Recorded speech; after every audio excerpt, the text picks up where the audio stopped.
Well, let me begin today with a question to you. Do you think Jesus' ministry was a success? Was it successful? Did he actually accomplish what he wanted to accomplish? I think you think back of what we've been doing with this book of John for seemingly forever. And Jesus has been talking about all these great signs, these 7 great signs, and he's had these great speeches, all building up to what? Has it actually done anything? Has he achieved anything? And the very first verse in our passage today, in verse 37, is this: even after Jesus had performed so many signs in their presence, they still would not believe in him. And so if this is the sum total of your ministry, that after all of your work, like that the crowds still don't believe in you, that when he came to his own did not receive him. Like, if Jesus is so widely rejected, like, can we really take him seriously? If he wasn't able to convince the influencers of the time, if he wasn't able to bring apart all of these crowds and these hordes of people to follow him in his own day, how are we to judge his ministry? Was it a success? And I think when we think of it in that way, we have to ask the question, what's our definition of success? And so oftentimes we fall into the trap of measuring success based on popularity. And so success equals popular. Success is about numbers and profits and popularity. So you can think of a successful musician. Who do you think of? Maybe Kendrick Lamar. I would argue that Kendrick Lamar is a very successful musician. He is king, and he still is king, right? We got one. That's right. To make sure we get all of the different genres in here, I would say U2 is also very successful. Are you on board with U2 as well? Not so much. But I would say they're very successful as well. Would you say that? They've spanned, I don't know how many decades in the industry. But let me ask you this question. Have you ever heard of the band Beggar Street Social? Anyone? We got one. You know why you've never heard of them? Because that was the band I was in college. What about Rusted Fish Tanks? Anyone hear of that band? Not even the one. No? I was certain you were at my block party in 1995 when our band, the Rusted Fish Tanks, performed these great songs. I'm pretty sure we covered Rage Against the Machine. It was great. But we think of successful bands that have these massive albums and sell out stadiums. But what about the church? How would you define success for the church? Typically, we go with the same metrics. A successful church is a big church. A successful church is one that has so much going for it, and we think of the smaller, struggling churches, and we feel bad for them. We're like, they're just not making it. They're not successful. But if we use that same metrics and we apply it to Jesus, our modern metrics of what success is, Jesus' ministry then would not be a success. Because he didn't have a megachurch. He didn't convince all the influencers and all the masses to get behind him. He's not winning a popularity contest. And in fact, almost everyone abandons him at his death. So is that a success?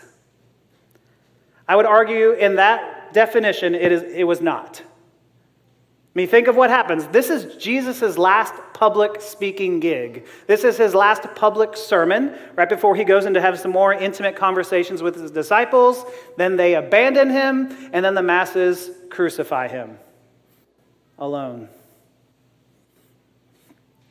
And so this is his last public sermon, and he's giving a last call, as it were. Last call. Who wants in on this? And most of this passage is about those who will not believe, who don't believe in him. But it's for the purpose of arguing to get those to believe in him. And so that's the title of my sermon today, How to Believe in Jesus. And here's the path that we're going to go to get there. We're going to look at disbelief, unbelief, and true belief. Disbelief, unbelief, and true belief. All right, disbelief. Have you ever found yourself in disbelief, where you've said something like, I just can't. I just can't. Like you've heard something so absurd and so ridiculous, you're like, I just can't anymore. Like, how do you believe this? Maybe you've talked to someone who believes something ridiculous, like alien reptiles have taken over our biggest leaders in the world, the CEOs and the political leaders, and they're now ruling our government. Have you heard this? And you're just like, I just can't with you. Like, how do you even believe something so ridiculous? Like, my brain cannot compute how your brain works in this moment. I just can't. And it's all well and good and funny when we say something like that type of disbelief. But in regards to the question of how do I believe in Jesus, and the answer is, I just can't. Or you just can't. That's kind of hard to hear. Well, look at verse 37. It says they would not believe in verse 37, but why? It's because they can't believe in verse 39. Verse 39 says this, for this reason they could not believe. Ooh, that's rough to hear, because as Isaiah says elsewhere, he has blinded their eyes and hardened their hearts so that they can neither see with their eyes. This is a very hard conversation for us to have today. It deals with some really uncomfortable things, but also it's hard because it feels like your brain is bending as you're hearing this. Part of this passage says that the people would not believe, and part of the passage says that they cannot believe. And so which is it? Yes is the answer. Yes is the answer. This is like in the book of Exodus when God says that he is going to release the people from the tyranny of Pharaoh. And in Exodus 9:12, it says, but the Lord hardened Pharaoh's heart. And yet a chapter earlier, in chapter 8:32, it says, but this time also Pharaoh hardened his heart, or hardened his own heart, and would not let the people go. And so which is it? Did God harden Pharaoh's heart, or did Pharaoh harden his own heart? And the answer is totally. I bet you would hate having a conversation with me. Elsewhere, God says something like this as well. He says, I'm going to send Assyria to attack you and to punish you, Israel. And then a chapter later, he punishes Assyria for what they did. And so who is at work here? Is it God or is it humankind? Yes. If your brain is starting to break and you're like, I just don't know how you think like this. This is all distilled into one verse in Acts 2:23. Acts 2:23 has both of this. Look at this verse. This man, Jesus, who was talking to, was handed over to you by God's deliberate plan and foreknowledge, and you, with the help of wicked men, put him to death by nailing him to the cross. It is a wild verse if you look at that verse. It was God's plan for Jesus to come and die for his people. That was God's plan. And yet, who is responsible? Wicked men. How does God uphold both? And when we think of this question, we're talking about the question of God's sovereignty, human responsibility, free will, all of those things. And sometimes we like to think of this in percentages. God is 80% in control, but we're 20% in control of our lives. So God has the bulk of it, but we got to do our part. Or maybe you think of it the flip of that. You're like, well, God's 20% in control. He's generally in control, but we really got to do our part. And so it's 20-80. Or maybe you think it's 50-50. You do your part, I do my part. It all works out. I don't know how it works out. But what the scriptures affirm is none of those. Scriptures affirm 100-100, that God is 100% in control and that we are 100% responsible for our actions. And you go, I don't know how that works. And I'm with you. I don't know how that works. But that's what Scripture affirms right here. It's like two tracks on a railroad that never meet, but both are always present. God hardened Pharaoh's heart, but Pharaoh hardened his own heart. How does that work? We don't know, but here's what we think of. We think of God hardening Pharaoh's heart. We think of, it's not like he's the puppet master making Pharaoh do something he didn't want to do. When God hardens humans' hearts, what he does is he lets the humans do what they ultimately want to do. So with Pharaoh, he let Pharaoh do what Pharaoh really wanted to do, and it was to keep the people in slavery. That's God's hardening act, is a letting us do exactly what we want. That's a dark thing to think about. I mean, you think about people who you know who have hardened hearts. They're doing exactly what they want, right? They're always going after what they want. They have a hard heart, and we don't understand why, but he's letting them go after what they want. And so this is what we are talking about in this passage, is that Jesus is coming to these people with hardened hearts, and John is actually pulling a ton from the prophet Isaiah. All throughout the Gospel of John, he pulls from all the prophets, but Isaiah particularly in this passage, and he talks about. And so in Isaiah 6, you have Isaiah, and he goes into the throne room of God. We sung about it earlier today with Holy, Holy, Holy. And Isaiah goes into the throne room of God, and he sees all these angels just swirling about. I mean, just awe and wonder. And in that room, in Isaiah 6, it says 6:3, Holy, Holy, Holy, the Lord Almighty, the whole earth is full of his glory. At the sound of their voices, the doorposts and the threshold shook, and the temple was filled with smoke. And Isaiah says, Woe to me, I cried. I am ruined, for I am a man of unclean lips, and I live among a people of unclean lips, and my eyes have seen the King, the Lord Almighty. This is the picture of walking into the presence and the awesomeness and the greatness of the Lord, where these angels are swirling about, and their singing is shaking everything. It's that loud. It has that much thunder behind it. And in that moment, you're not feeling too good about yourself. And you walk into that and you go, oh, I don't belong here. And that's what Isaiah says, woe is me, I am undone. Because when we see God's holiness, we become undone. It's too holy. But then God takes a coal and he puts it on his lips as a way to purify Isaiah, to say, I'm inviting you to stay in my presence. And then the verse after this, if you've ever been to like a missions conference, they usually quote this verse. If you've ever been called at a church to go off and do mission work, they use this verse, and it's this beautiful verse. The Lord, in verse 8, then I heard the voice of the Lord saying, whom shall I send, and who will go for us? And I said, here am I, send me.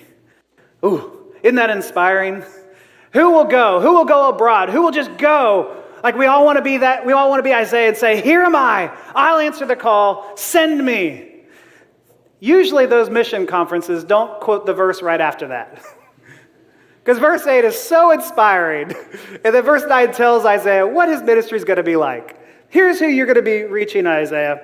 In verse 9, it says, these people will be ever hearing, but never understanding, be ever seeing, but never perceiving. And Isaiah is like, okay, so they're not going to listen, but like for how long? And God tells him, until the cities lie in ruin and everyone is sent away. And so he's like, oh, so this isn't going to go well. Cool. That's definitely how he responded. And John tells us in our gospel today, in verse 41, says, Isaiah said this because he saw Jesus' glory and spoke about him. What does he mean by that? Isaiah said this because he looked ahead and he saw that this was about Jesus. And what we are being told here is that Isaiah's ministry was just a shadow of what Jesus' ministry would be. That both of these prophets were going to speak to people whose hearts were turned off and closed off and blind to God. They were going to be speaking to people and no one would respond. And so it's no surprise that there was no success in Jesus' ministry, if you use that term success in that way. I mean, it's no surprise that when we see Lazarus raised from the dead a chapter ago, in the verse after he had been raised from the dead should have been, and everyone believed, right? You see someone coming alive from death, you're like, I believe. But look at 11:45. It says, many of the Jews believed in him. Many. Which is great. But why does it not say everyone? Because some people's hearts were hard. They could not see it for what it was.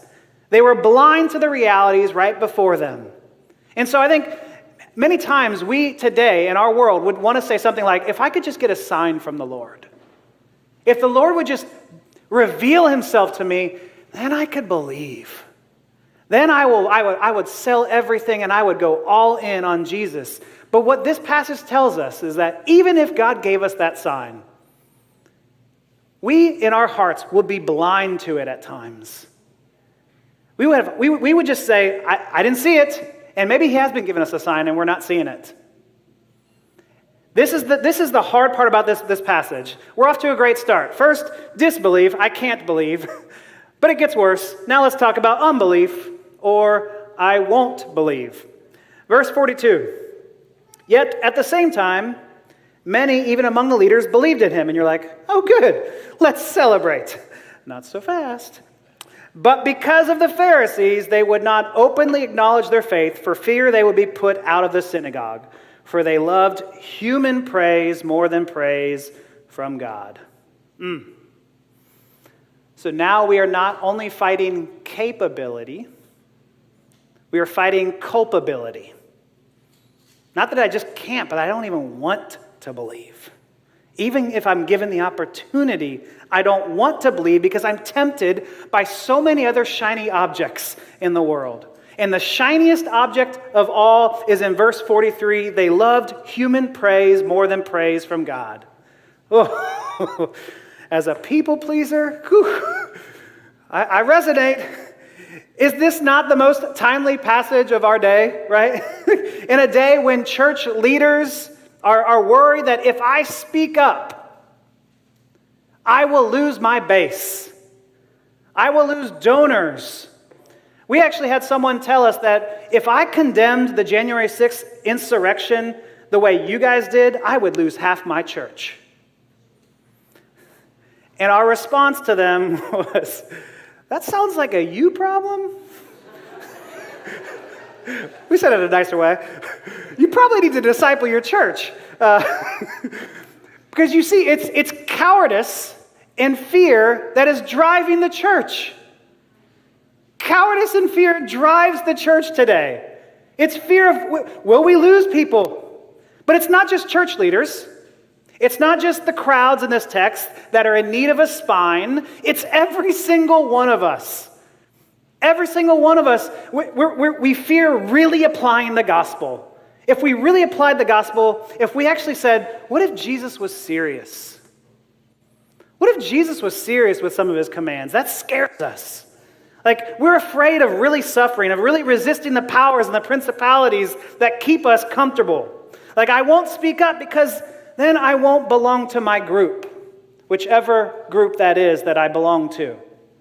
Like, it's easy to lob grenades at the other side, whatever side that is, but can I even speak up and critique my own group? That's a hard one, because we fear being kept out of that group. We love human praise more than the praise from God. That word praise there could also mean glory. We love human glory more than the glory of God. Is it one nation under God, or is it God under one nation? Which do we care more about? Do we care more about comfort, or do we care more about praise? It's natural to want praise from people. It's natural to want to be told, well done, good job. I get that. I want that. But we have to ask the question of what is truly driving us. Do I really believe this stuff? Am I someone for whom identifying as a Christian is just a badge of belonging so I can feel comfortable here in Central Texas? Or do I have a badge of belonging knowing that it's going to be to my shame when the world comes after me? Someone who refuses to apply this deeply personal and communal and cosmic gospel. Like, do I take it that seriously? And so the first part of this passage talks about the people who outright don't believe. But the second part of this passage talks about the people who believe but do nothing about it. And the end result is they're the same people.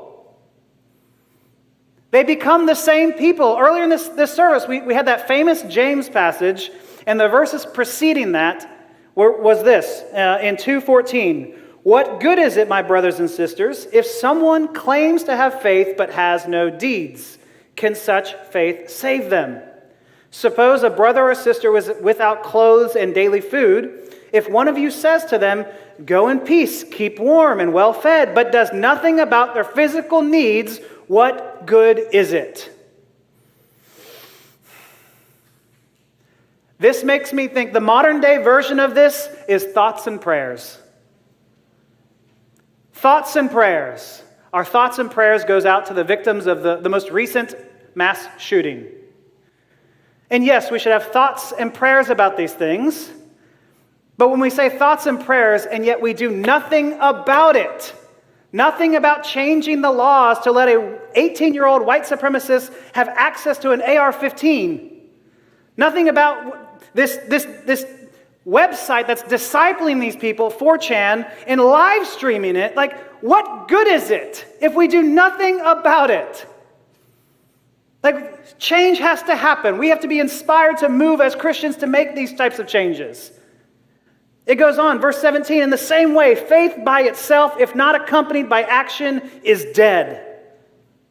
But someone will say, "You have faith, I have deeds. Show me your faith without deeds, and I will show you my faith by my deeds." You guys know that James is the brother of Jesus. James, the brother of Jesus, what he's trying to say to you here is that saving faith changes you. You shouldn't be the same person today as you were before you believed. It should have an effect on you. If it doesn't, otherwise, James is saying our faith is dead. Unbelief is dead. Dead orthodoxy is still dead. Our faith should be so radical, and it should change so much around us that it doesn't make sense if Jesus didn't get up from the grave. That if Jesus didn't get up from the grave, people would look at us and laugh at us. Because our faith is so convinced by the hope that is in the resurrection of Jesus. People should look at us and say, "You should despair." But because we believe there is hope, that God raised Jesus from the dead, we actually have hope. I mean, this should change us. If Jesus got up from the grave, that becomes my North Star. And that is what drives and changes all my decisions now. If Jesus got up, then I will speak up. If Jesus got up, then I will get up, and I will give away my time, I will give away my money and my patience to seek mercy and justice and shalom in our cities. This is what it should change us. And so we leave disbelief and unbelief, and now we're talking about true belief. True belief that affects our heads, our hearts, and our hands. True belief has both orthodoxy and orthopraxy. Orthodoxy, what we believe, and orthopraxy, what we do. It holds both of these things true for true belief to be there. How do you believe is the title of the sermon. How do you believe in Jesus? Romans 10:9 spells it out for us in the most simple way. Romans 10:9, if you declare with your mouth that Jesus is Lord and believe in your heart that God raised him from the dead, you will be saved. That is a beautiful verse. For anyone who's wondering, maybe you said, I've been around church for a while and I don't know, how do I believe? This verse is spelling it out for you. How do you believe? Two things. We declare that Jesus is our Lord or King, and two, we believe that God raised Jesus from the dead. That's what Scripture says. And so, declare Jesus as King means I need to change my actions. If he's the King and I'm living in his kingdom, I've got to change. I've got to have a new loyalty, a new allegiance. This is what we just talked about. But two, I need to trust that Jesus' death on the cross was sufficient for my sins. Did you guys know that there's going to be a day of judgment? Verse 48 tells us, there is a judge for the one who rejects me and does not accept my words. The very words I have spoken will condemn them at the last day. And so there will be a last day. History is moving to that point, that there will be a last day when God will judge every single one of us, and this should scare the ever-living heaven out of you. It's so scary that it's almost laughable for Christians to believe this, that there is a judgment day.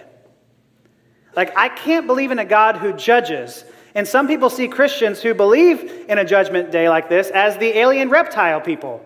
They're like, I just can't believe that you would believe this. But let me just say this. Two things. There has to be a judgment day. And two, there can't be a judgment day. Doing all of the mind benders today.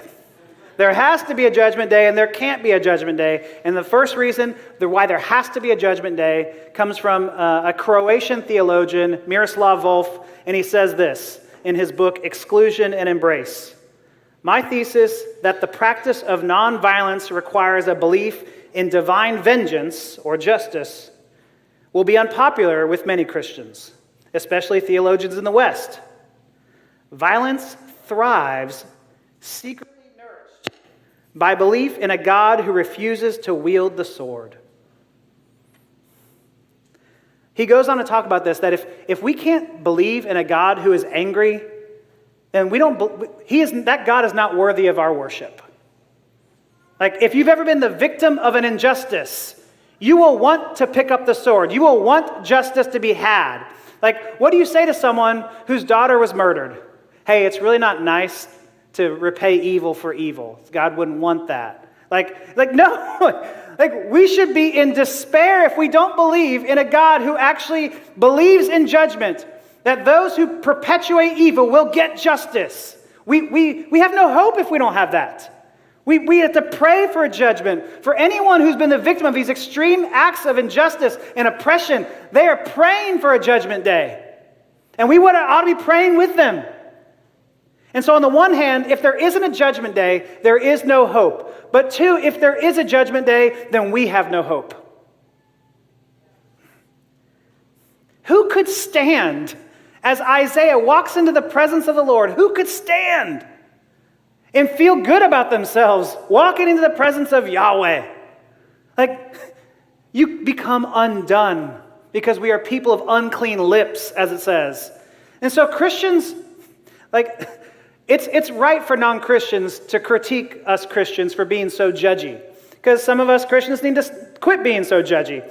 But not because judgment is bad, as we just talked about. It's because Jesus tells us that the way that we judge others will be judged about us. Like, do you get that? That the way we judge others, God says, that's how I will judge you.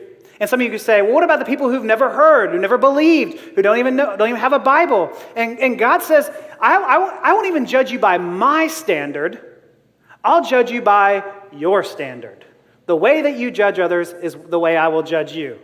And so Francis Schaeffer has this great analogy. He talks about how every single one of us has this invisible tape recorder around our neck like a necklace, and that it comes on and records our words every time we say the words, you ought, or you should, or you need to, or stop doing this. And so every time we say that, that recorder comes on, and at the end of time, God's going to play the recorder and then judge you based off of the oughts and the needs and the shoulds and the can'ts that you have given to others. And that ought to scare us, because we can't even live up to our own judgments of others, let alone the judgment of God. And we, as a people who have the scriptures, who have the words, who have heard the 10 commandments, are now judged by those, as well as Jesus' commands. And so who could stand in the presence of God? Like, we've been told about greed and pride and lust. There is a judgment day. And so we should have no hope if that's true. But verse 47 tells us this. Jesus says, if anyone hears my words but does not keep them, I do not judge that person. For I did not come to judge the world, but to save the world. Jesus' whole posture towards you is not one of judgment. His whole posture towards you is wanting none to perish and wanting all to come. He says, I did not come to judge the world, but to save it. That's his heart that is breaking for you. Jesus' words are written down here for us to see. And that's what he means when he says that my very words stand as a judge. But Jesus himself isn't wanting anyone to perish. And so if you are united to Christ by faith, I want you to see that your judgment day has already passed. Do you see that? Jesus says, I don't judge you because your judgment day has already passed. That when Jesus Christ died on the cross, it was not only his judgment day, but it was your judgment day as well. Do we see that? That when God pours out his wrath on Jesus, that is him pouring out the wrath there, that we no longer get that wrath of God here, that my judgment day has already passed. And so when God looks at me, he says, not guilty? Woo. He doesn't say just not guilty. He says proven innocent. We get Jesus' track record. We get justified. Oh, it is beautiful that God has accepted Jesus' death as payment completed on our behalf. And knowing this truth should make all the difference in the world. Like, knowing this truth should change us drastically. If I realize that my judgment day has already come and gone, then I don't care what you have to say about me. We're a judgy people, right? Even the ones who say we don't judge. We judge everything. We judge waistlines. We judge weight lines. We judge online. Like, we are judging so much. But if we know that our judgment day has been passed, we're free. We are free. Like, we're free to not have to live for the praise of men anymore. We're free to live radically, to be generous, and to live sacrificially. We're free to fight for justice because I know that my king doesn't see me as an enemy anymore, but as an instrument in his hands. Isn't it just beautiful that we have a God who has overcome your disbelief and your unbelief by his death for your true belief? Oh, it's beautiful. He has that much love for you, that how much he's had to overcome, how much he loves you and sees you as his prized possession, as someone who's lost something. You ever lost something? You ever lost your phone? Oh, that's a bad feeling. You search all over. When God lost humanity at the fall, he's searched all over for you. And he's come for you. And the joy that you have when you find it, the same joy the Lord has when you do believe. Oh, I pray that if you don't know Jesus, that you would know that joy today. That you would come to belief, you would come to faith, and you would celebrate with the one who loves you that deeply. And so believe your judgment day has passed and declare Jesus is Lord, and you will be saved. Let me pray.